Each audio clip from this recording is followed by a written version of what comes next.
Yo, what is good with y'all? It's your boy KAG, and today we're going to be discussing Nintendo NX and how it would actually work if this thing happened to be a hybrid, and this is just my theory of some sorts. But anyways, without any further ado, let's hop into this video. Now, if we were to think of the Wii U, we all know the Wii U actually can stream to the gamepad. So you would put a disc inside of the Wii U console, and then it actually streams to the gamepad, and you're able to see what the console is actually streaming on your gamepad.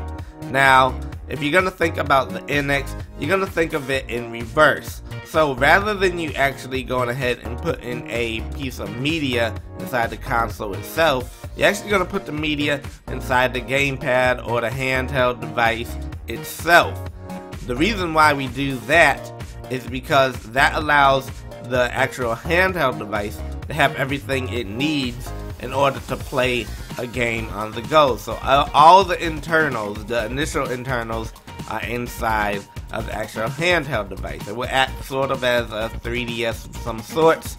Not necessarily that it'll have two screens, by the way, but it would act as that. And then when you actually are on the go, then you can play your game because it plays it via cartridge. That's the reason why we have cartridge media. Now, in the other case, what you would be able to do is when you were to go back to your house, let's say, and you were going to play your game in a higher definition on your screen, you would actually just insert the cartridge into the handheld device, and then it would connect with the actual NX console, and it would act sort of as a supplemental computing device. And then it would increase the graphics and, you know, the processing and everything like that to accommodate, you know, the higher resolution, frame rates, and everything like that for your television.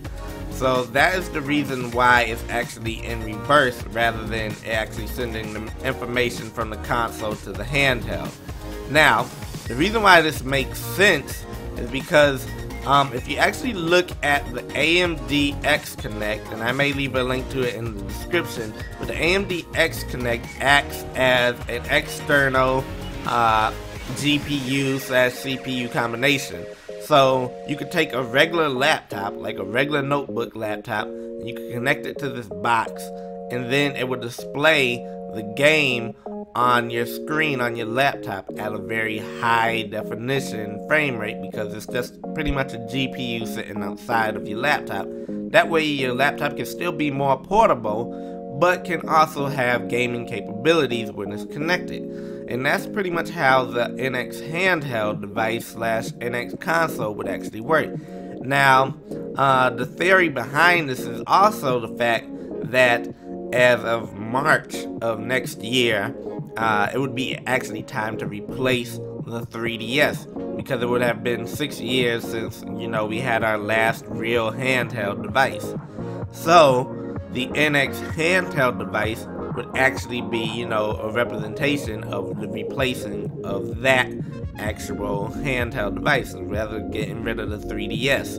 Now, the reason why it also didn't launch in, you know, November, or should I say before Christmas and the holiday season, is because, you know, we have Pokemon coming out, and with Pokemon coming out, that would mean that the game actually wasn't on the NX handheld device.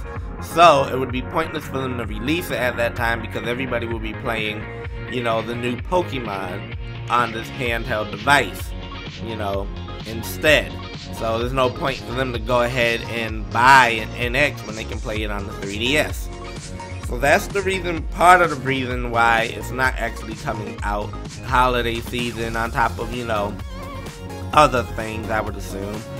But besides for that, yeah, and so there would be a combination of the two of them. So the console would work hand in hand with the actual handheld device, and the handheld device would actually be technically the controller of sorts. So it would have, it wouldn't be as large as the Wii U gamepad. It would be like a much smaller version of the actual gamepad.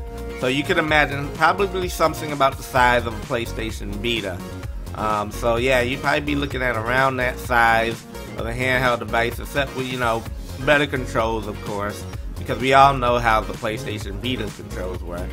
But anyways, if you enjoyed this video, be sure to hit that subscribe button if you're new to this channel, and also don't forget to like. Every like helps the video.